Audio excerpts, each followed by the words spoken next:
माननीय श्री महन्त ठाकुर,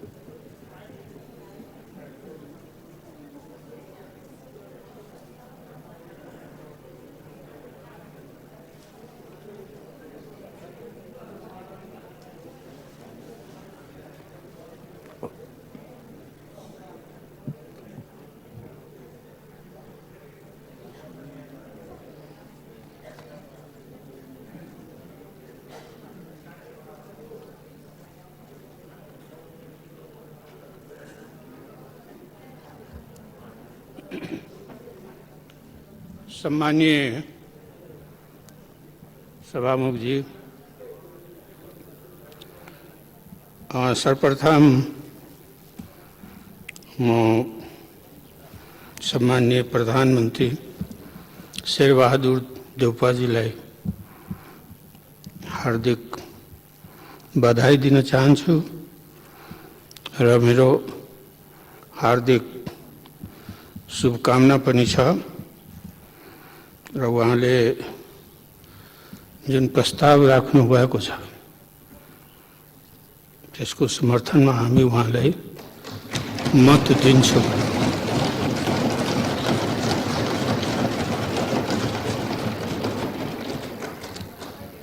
तर मेरो निवेदन गराइ के हो कि जब जब प्रधानमन्त्री को निर्वाचन या नियुक्ति को प्रसंग आउँछ तब तब हामी आफूलाई हाम्रो पार्टी पनि उत्पीडित र प्रताडित समूहहरू पनि घायल आफूलाई पाउँछ। हामी सुशील कोइरालालाई आफ्नो मत दियौं, बदलामा हाम्रो आन्दोलन कमजोर भयो। हामी आन्दोलनमा थियौं यही संविधानको विरुद्ध, हाम्रो आन्दोलन कमजोर हुन हो। आज फेरि हामी आफूलाई चाहिँ घायल पाइरहेको छौं। मत त उहाँलाई दिन्छौं, तर यो सत्ता संघर्ष तपाईहरुको बीचको जो प्रताडित समूह छ, उत्पीडित समूह छ, जो आम जनता छ, त्यसले केही पाउने होइन।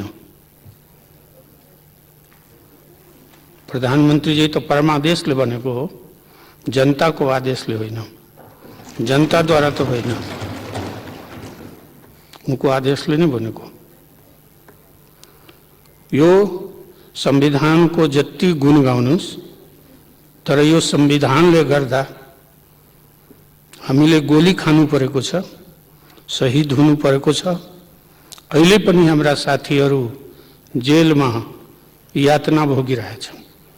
हाम्रो सांसद जेलमा छ, रेशम चौधरी जेलमा छ, जो घटना स्थलमा थिएन। ठीक छ, सुरक्षालाई चाहिँ गोली चलाउन उसको अधिकार हुन्छ, उसको ट्रेनिङ हुन्छ। हामीले गोली चलाउँदा हामीले पनि गोली चलाउन सिकेका छौं, हामीले पनि ट्रेनिङ लिएका छौं, तर हामीले चलाउँदा चाहिँ त्यो अपराध हुन्छ। सुरक्षाले चलाउँदा उसको अधिकार हुन्छ। यो संविधान अहिले जो ट्रबल भएको छ, जो क्राइसिस आएको छ देशमा, यो संविधानले गर्दा। पटक पटक संविधान चाहिँ कुनै नि जब संविधानको कुनै धारा कार्यान्वयनको अवस्थामा ल्याउँछ भने त्यहाँ कुनै न कुनै व्यवधान, अवरोध उत्पन्न हुन्छ। यो संविधानको विशेषता। हामीले पटक पटक हाम्रो दुईटा जो माग र दाबी छ, मुद्दा छ, त्यसप्रति हामी चाहिँ प्रतिबद्ध छौँ, अहिले पनि प्रतिबद्ध छौँ र हामी त्यसैको पक्षमा छौँ। त्यसै कारण त्यस सम्बन्धमा चाहिँ म केही भन्न चाहन्छु। जुन संविधानको तपाईहरूले गुणगान गर्नुभयो, त्यो संविधानले यो अवस्था आएको छ र वर्तमान प्रधानमन्त्रीजीले हामीसँग भोट माग्नुभयो, चिठी पठाउनुभयो, हामीले स्वीकार गर्यौँ। तर के यो संविधानले देशको समस्याको समाधान गरिरहेको छ त? जो प्रताडित समूह छ, जो उत्पीडित समूह छ, जो बहिर्गमनमा परेको छ, त्यसले के पाएको छ यो संविधानबाट? पहिला पनि उपेक्षित, अहिले पनि उपेक्षित। हाम्रो नागरिकताको प्रश्न उठ्छ। म पूर्व प्रधानमन्त्री केपी ओलीजीलाई त म धन्यवाद दिन चाहन्छु, धेरै धेरै धन्यवाद, किनकि उहाँले हाम्रो केही मुद्दा त उठाउनु भयो, नागरिकता सम्बन्धी अध्यादेश पनि ल्याउनु भयो र करिब 139 जनामाथि जो मुद्दाहरू थियो, सजाय थियो, जेलको सजाय थियो, जरिवाना थियो, त्यो फिर्ता उहाँले लिनुभयो। त्यसपछि पनि अझै पनि मानिसहरू जेलमा छन्, अझै पनि तारिखमा छन् मानिसहरू र सर्वोच्च अदालतमा पनि मुद्दा पुगिसकेको छ। हामी सर्वोच्च अदालतको सम्मान गर्छौँ, तर के नागरिकता सम्बन्धी जुन अध्यादेशले अवरोध पाएको छ, म त्यस विषयमा के निवेदन गर्न चाहन्छु। ठिक छ, नागरिकता दिने अधिकार राज्यको हो, राज्यद्वारा नै नागरिकता दिन्छ। तर जसको पासमा नागरिकता छैन, उसको राष्ट्रियता के राष्ट्रियताको निर्धारण पनि अदालतले नै गर्ने हो? के राष्ट्रियताको निर्धारण पनि राज्यले नै गर्ने हो? राष्ट्रियताको निर्धारण न त राज्यको हातमा हुन्छ, न अदालतको हातमा हुन्छ। त्यो कसैको डिनाइ पनि गर्न सक्नुहुन्न र चेन्ज पनि गर्न सक्नुहुन्न। उसको राष्ट्रियता त उसको साथ साथ जान्छ, जहाँ गए पनि उसको राष्ट्रियता रहन्छ। तर नागरिकताले के प्रश्न उठाउँछ भने उसको सबै चिजमा उसको लिगल पर्सनालिटी हुँदैन, कानुनी अस्तित्व हुँदैन, उसको रोजगार पाउन सक्दैन, राज्यबाट पाउने कुनै किसिमको सेवा सुविधा उसले पाउनु, ब्याङ्कमा उसले खाता खोल्न सक्दैन, बाहिर जान सक्दैन, भिसाको जरुरत पर्छ, पासपोर्टको जरुरत पर्छ। त्यसै कारण जसको पासमा नागरिकता छैन, उसको लिगल पर्सनालिटी हुँदैन र लाखौंको संख्यामा हाम्रो देशमा छ। उसको श्रम, उसको शक्तिबाट हामी चाहिँ वञ्चित भइरहेका छौँ। यदि उसले पनि नागरिकता पाएको भए त उसको जो योग्यता छ, क्षमता छ, यसै समाजमा बसिरहेको छ, रहिरहेको छ, त्यो चाहिँ यो समाजले पाउने थियो। तर यो समाज पनि उसको योग्यता, क्षमता, दस्तावेज चाहिँ, किनकि कुनै कामै गर्न सक्दैन, उसको कुनै अस्तित्व छैन, पर्सनालिटी छैन, कानुनी पर्सनालिटी। हाम्रो यहाँ त देवताहरूको पनि लिगल पर्सनालिटी हुन्छ, मूर्तिहरूको लिगल पर्सनालिटी छ, तर जीवित व्यक्तिको चाहिँ हाम्रो यहाँ डिनाइ गरिएको छ त्यो पर्सनालिटी, किनकि नागरिकता छैन उसको पासमा। तो एउटा तो त्यो विषय भयो। अर्को विषय कि संविधान संशोधनको विषयमा हामी चाहिँ धेरै सङ्घर्ष गरेका छौँ, तर संविधान संशोधन भइसकेको संशोधन पनि हाम्रो यहाँ लागू गर्दैन। स्थानीय तहमा चाहिँ संविधानमा संशोधन गरेर केही सङ्ख्या बढाइयो।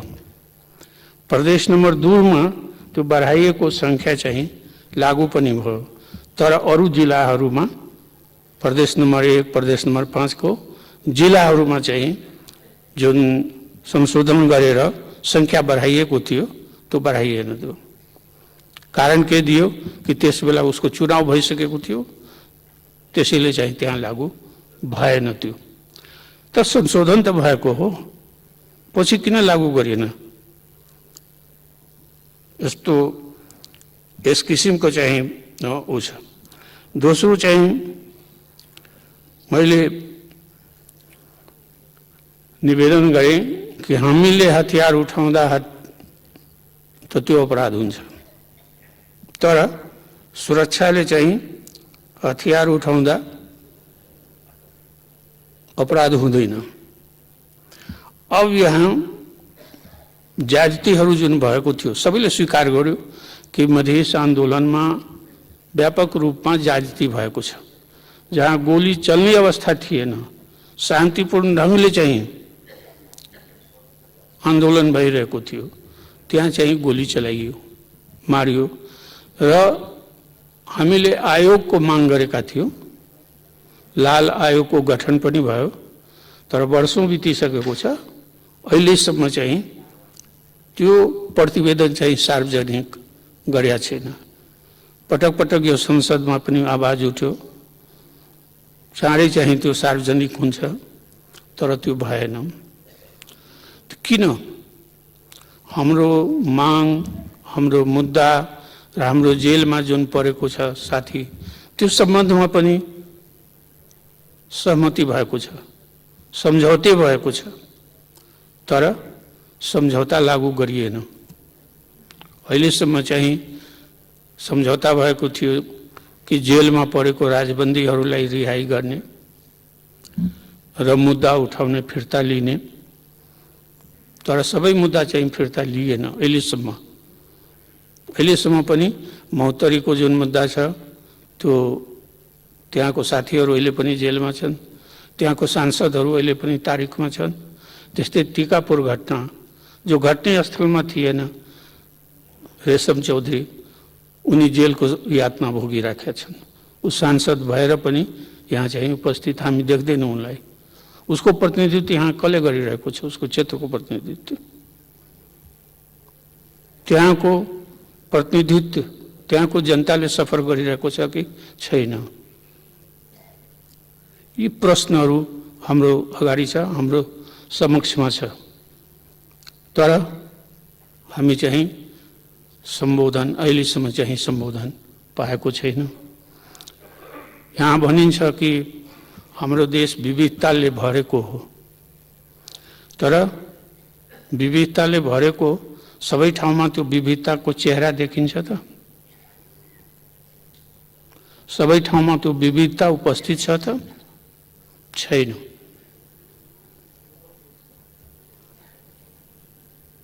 खास समूहको सबै ठाउँमा वर्चस्व छ र तपाईं लोकतन्त्र भन्नुहुन्छ के यसलाई लोकतन्त्र भन्ने हो कि समाजको पनि रूपान्तरण भएको छ त? के आर्थिक रूपान्तरण भएको छ त? आन्दोलनको जुन मागहरू थियो त्यो पूरा भएको छ त? बडो गर्वको साथ चाहिँ यहाँ आन्दोलनको कुरा गर्यो, तर आन्दोलनमा त हामी पनि थियो नि। कहावत छ कि साथे साथे गाय चरायो कृष्ण भयो भगवान।